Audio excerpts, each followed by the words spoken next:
What do you do for a living? I'm not talking about your job title or your daily tasks. I'm talking about what you actually do, what you actually create, what you improve, what you contribute.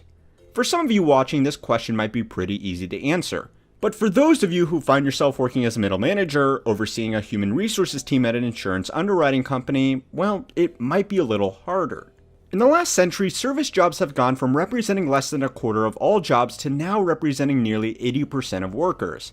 Now, when we think of service jobs, we think of people serving us coffee, finding us a pair of pants out of the back, or carrying our bags to the hotel room. Sure, they might be an unnecessary luxury for the people using these services, but it's still pretty easy to see that they do produce value, be it in the form of a nice cup of coffee, a fresh new outfit, or promptly delivered luggage, without the need of a physio appointment the next day.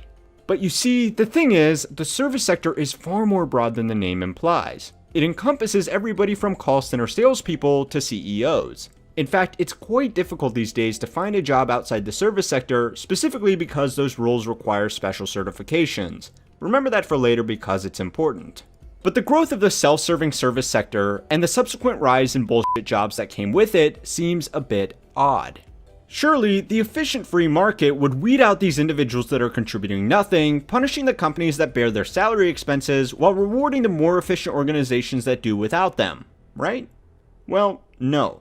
And to understand why, it's time to learn how money works in the modern day to perpetuate the existence of people who work to nothing but justify their own existence. And before we get into this quirk of modern advanced capitalism, we need to first look at Soviet communism.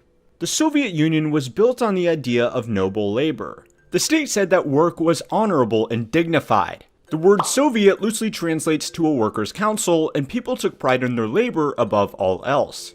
This caused problems when there wasn't enough work to go around amongst everybody. The drive for full employment meant that some people were given tasks that were obviously totally redundant.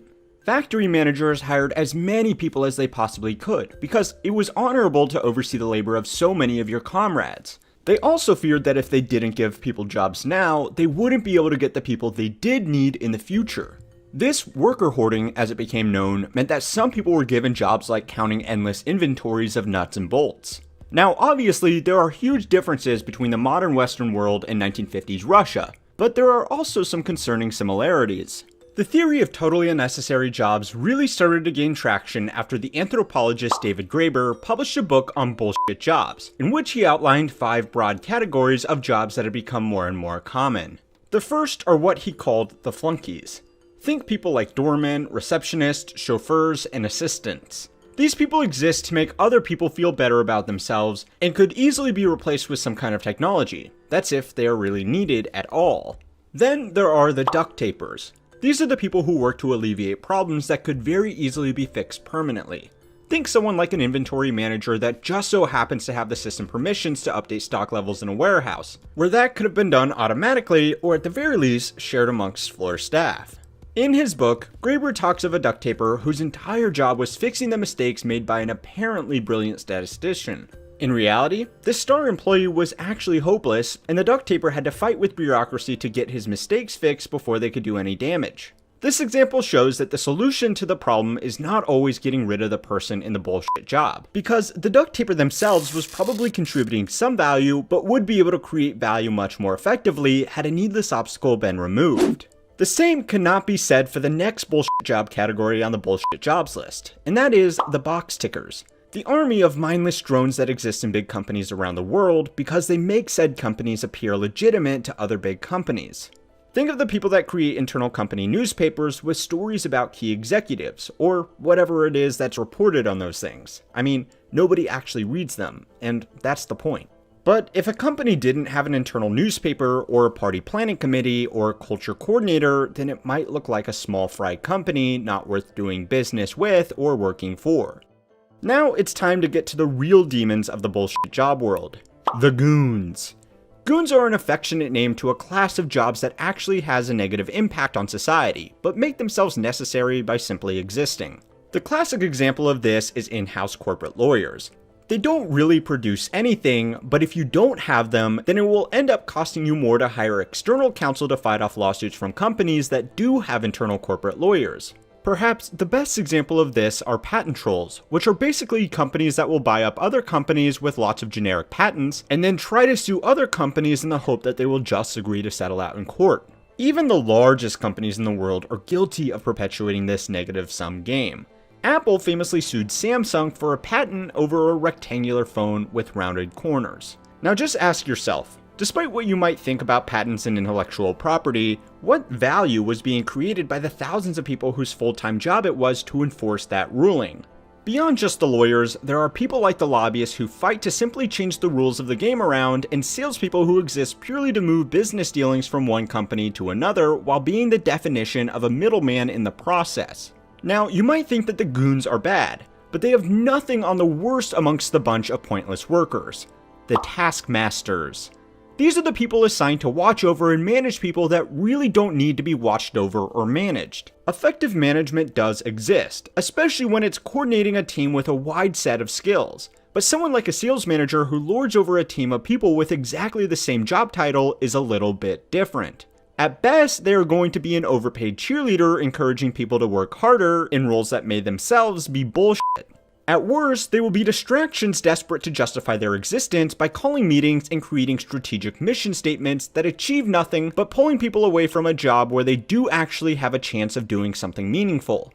These roles are not singular prescriptions. In fact, some specifically useless employees may find their role is a combination of all 5 of these factors. Many middle managers exist to oversee fundamentally useless departments and only have a job because a highly layered corporate hierarchy makes the bigwigs at the top of the food chain feel good about themselves. But this doesn't answer the question: how did we get here? The Soviet Union created bullshit jobs because it was obsessed with having a job for everybody, and the nation took pride in labor. But our capitalist systems are supposed to be better than that, right?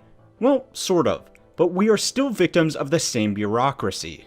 Sure, companies would do well for themselves by cutting down these tasks, but sometimes these incentives can be misaligned with the actual decision makers. In the same way a Soviet factory worker might hoard staff to make themselves seem important, modern middle managers will do the same. In the same way factory walls were covered in propaganda about the brilliance of Soviet laborers, LinkedIn pages are covered in self-serving propaganda about how much an honor it was for some analysts to spearhead the joint development project for streamlining customer satisfaction in the bullshit corporation multi-platform digital sales ecosystem.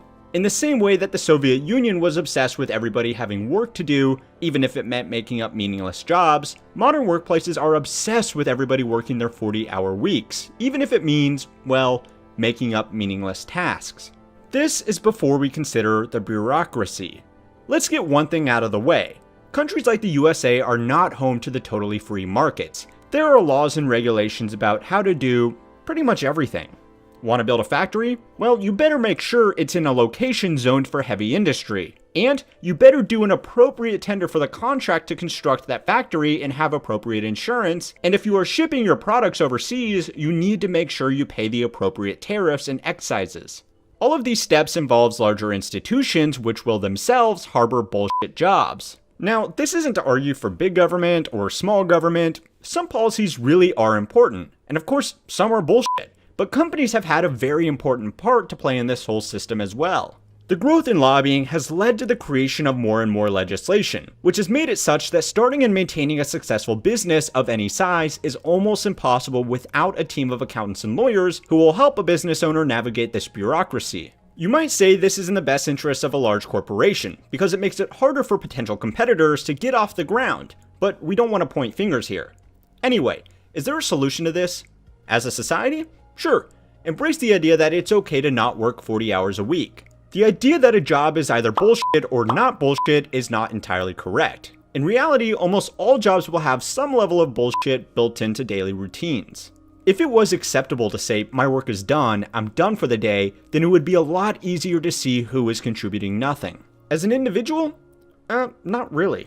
The truth is, if you do find yourself in a role with a lot of bullshit tasks, you might just have to suck it up in the short term. Maybe work on a side hustle free from bullshit in your off time. Or, embrace it. There are lots of people that are very proud of their superfluous yet important sounding titles. Maybe it makes the pointless meetings or irrelevant PowerPoints easy to get through now you know it's all bullshit. Of course, if you actually do want to truly immerse yourself in, bureaucracy, and you decide that one accounting job isn't good enough for you, then go watch our videos on EVE Online to find out how a video game has cultivated a financial system so complex it harbors its own bullshit jobs. If you enjoyed this video, please consider liking, subscribing to keep on learning how money works.